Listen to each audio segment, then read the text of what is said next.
Are you looking to build speed on the piano? I mean, there are options, aren't there, such as Czerny's famous School of Velocity that we can use, but why not learn something that afterwards you'd like to be able to perform? And today I'd like to suggest how we could use the opening of Schubert's Impromptu No. 2 in E flat major as a means of doing this. Are you sitting comfortably? Then let's begin.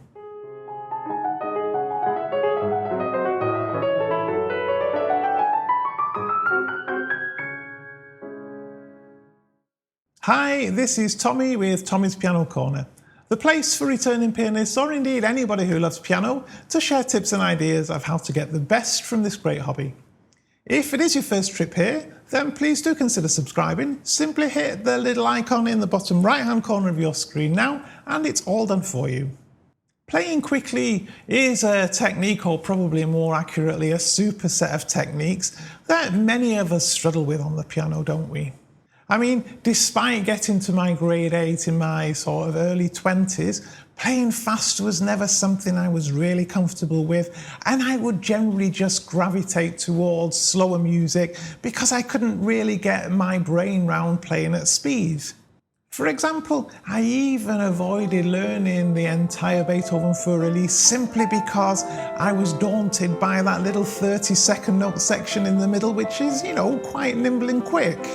Many people will tell us that if we want to develop technique, we need to do this outside of music. We should do it using things such as scales or exercises, rather than actual pieces of music. But personally, as regular viewers know, I don't sort of subscribe to this view. Now, I'm not particularly trying to convince you that you shouldn't do exercises and scales if that's what you like to do. I just thought it'd be interesting to give you another option if you're working on something so that you can give it a try and see how you get on with it.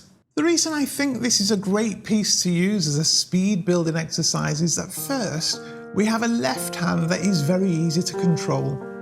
There are a couple of tiny jumps, but in reality nothing that is likely to challenge us too much. The right hand, on the other hand, is what you might think of as perpetual motion, in that it doesn't pause for an instant once you've played that very first note. Secondly, there are many parts of the right hand that are based on a simple E flat major scale, where you actually use the standard E flat major scale fingering for the most part. By allocating some of our daily practice time to building speed using this part of the piece, we then have something that we can play for others, albeit in a shortened version as a result. So for the purposes of this video, let's only look at bars 0 to 24. So before we get started with the right hand though, let's just take a quick look at the left hand. As you can see, it's relatively simple in the grand scheme of things and notated in two distinct ways. We have the most part written in a dotted minim bass with a minim second note after it. In a few places this changes to a crotchet followed by a minim. So now let's get to the real complexity, which is of course the fast right hand. First though, I think it's worth about taking a second to define fast. As with most pieces of music, different pianists approach this at very different speeds. Therefore, just how fast you wish to go really depends on you. Initially, I wouldn't worry too much about just how fast you need to be able to go. Rather, let yourself be guided by what feels the right speed for you. I know many of you will have seen the advice of start very slowly with a metronome and gradually increase the tempo. However, the approach I'm going to suggest is not to do that. Spending protracted periods working slowly on something you wish to play fast, I don't think is the best way of working. Rather, we're going to start working on this up to speed as early on in the process as we can. However, simply launching into this at breakneck speed is very unlikely to achieve a satisfactory result. And so we're going to use a divide and conquer technique for this. So to divide and conquer, the first step is to break it into some smaller sections and segments. If we say that this first part of the piece has two sections, so bar 1 to 16 and then bars 17 to 24, this is our first natural division, isn't it? Next, we need to practice segments, so I'd recommend we take bars 1 and 2 bars 3 to 5, bars 6 and 7, bar 8 on its own, then bars 9 and 10, which of course are a repeat of 1 and 2, bars 11 to 13, which are repeats of 3 to 5, bars 14 and 15, and then bar 16. I've split it down in this way as what I'm trying to do is break them down based on musically similar material, which I'm sure will only help us initially. The reason we break things down like this, in fact, is because it's not uniquely speed per se that's the problem. It's actually keeping that speed up over a longer sequence of notes. Pretty much anybody can, for example, play 3 or 4 notes quickly and with a relaxed hand, even if that involves passing the thumb. However, before we do start to practice anything at speed, we should go through it very slowly and work out our fingering. When we then start to practice this, we'll first break it even further down into manageable little chunks. We could of course do this in sets of triplets, and you might want to start here. However, I opted to let myself be guided by the left hand, splitting things where both the left and right hands play in unison. Once we have our chunks, we'll then start working on these at tempo, and of course we'll keep going until we feel really comfortable with them. Remember, we're trying to gain speed, so until we can get these chunks comfortable at speed, let's not move on to the next step. We'll work on each individual chunk for several repetitions, paying attention that we aren't starting to tense up, and of course, regularly shaking our hands to release any potential tightening. Once we are comfortable with each little chunk, we'll then play the entire segment, but we'll pause at predefined places. You'll notice that in reality, by doing this, we're only really increasing the difficulty ever so slightly. I found that practicing by alternating between each of these variants over a single segment has 3 major advantages. First, by alternating between the different patterns, we're ensuring that we can comfortably join all of these chunks of notes. Otherwise, we risk building in bad habits that later will give us problems.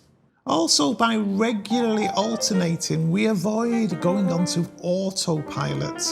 And then thirdly, by sticking to a single segment for a while, we're letting our brain feel even more familiar with it. If you do like using a metronome, you could play this as if it was 4/4 time, for example, making your pause an entire beat. Equally, as we start to feel comfortable, we can expand each segment by including the first note or notes of the next segment, or starting on the last notes of the previous segment. Again, we're avoiding the risk of practicing one segment in such a way that we're then in the wrong position to start the next segment. However, this on its own is actually unlikely to yield 100% results. You'll likely find, well certainly I did, that there are hot spots that stubbornly cause problems, and these can either be intermittent or very regular. Here then, we'll often need to break things down somewhat further in order to work out what's going on. One of the first areas that gave me a problem was this section here. I'd opted for a specific fingering where I first used 3 on the A flat and then go to 2 on the same note. This sort of seemed to always fall apart when I first started practicing, but the question is why? I mean, sometimes something like this might be because of a bad choice of fingering. It could be due to a poor hand position. It might simply be that we need to work it through. After some amount of playing around, I came to the conclusion that the fingering was actually fine. Using 3 twice would probably be okay, but if I used 2, it brought the hand more cleanly into position for the remaining notes. I did though think that I needed to ensure my hand position was a little further towards the fall board, as my finger 2 is a lot shorter than finger 3, and so I need to ensure I don't need to stretch to be able to reach that note at speed. The next part I found specifically tricky to play comfortably was bar 15. This forces us to break the standard scale pattern in order to accommodate the notes that follow. and this doesn't sit very well with my hand. Then it's time to carefully assess where we place our hands and fingers as we play. For me, in this section, I found it important to properly practice landing on 3 in such a way that my wrist was ever so slightly angled so that 4 naturally finds itself on the A flat already, and then there's only a tiny adjustment needed to get the pinky onto the B flat. It's then simply a case of practicing these movements in a variety of ways to the point that it feels totally comfortable. And it's these tiny details that make the difference as we speed up. The other major complication for me was the non-consecutive notes. Here, it's not that we need to jump, but we suddenly go from 1 or 2 straight up to 5, and I found this tended to be a little bumpy. To help here, I found that we can actually add a new practice variant wherein we actually pause on 5, so after the jump. This helps us to get much cleaner at arriving on the note properly. Working diligently in this way, we should be able to get our practice variants so that they feel totally comfortable. Of course, if we feel something is awkward, then this will almost certainly lead to tension or errors. As you get to the comfortable point with any segment, you can then actually start thinking about practicing it as written. So without any pause, and probably now up to maybe the first note or 2 of the next segment.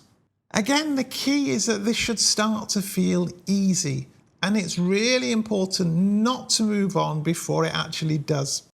I'll be honest, I've often fell into the trap with this piece and with other things that I've learned, where I've tried to put too many sections together too quickly before I was really ready. Then once we have 2 consecutive segments that feel comfortable, we can join them together using our practice variants. Again, keep resisting the temptation to play 3 segments together too early on. Only once it feels easy to play the 2 segments should we move on and try to play 3 in sequence. And again, we can cycle where we put the joins.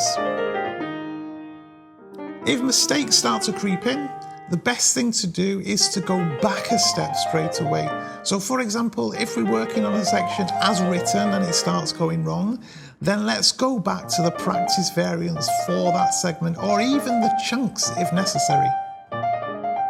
Remember, we are using this as a speed building exercise, so we don't need to try to finish the piece in a week or whatever other normal deadline we might give ourselves. Another tip is to gradually expand both the as-written versions and the variants in parallel. You can download my practice notes for details of how I go about doing this. Once we then do get to the point that we can play, say, the first 8 bars all together and really comfortably, we can actually start looping through them. And this, I think, is a way of educating our brain that in actual fact, playing fast isn't that hard. This has the advantage, of course, that we've worked through all of the problem areas and can control these notes fairly comfortably by now. As additional tips, I found it helpful to start my daily practice session from 1 step back to where I got to the previous day. So if, for example, the previous day I'd started practicing as written, then today, first of all, I'd start using variants for a few minutes before going back to the as written version. We need to be careful to pay real attention as we work through each segment. Make sure each note properly sounds. You may find, as I did, that as we go faster, one finger or another might not actually play because of the speed, and it isn't always immediately apparent unless we're really paying attention. Equally, I would work on several segments in the same session to avoid autopiloting to start with, but also because we're exercising slightly different muscles when we use slightly different patterns of notes, which is a useful way, I think, to avoid any kind of repetitive injury.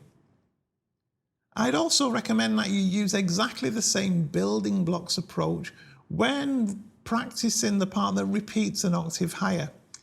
Don't forget, whilst the notes might be basically the same, the natural position and angle of your hand, arm and elbow an octave higher is not the same, so it does merit, I think, some patient work.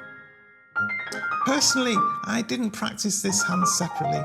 I mean, given the left hand is so simple, I think there's more to be gained from keeping both working together and keeping, a focus on where the hands coincide. You can download my detailed notes from the link below of how I split down those 24 bars and then progressively put them back together again, and maybe it'll help you in your own practice if you try this out.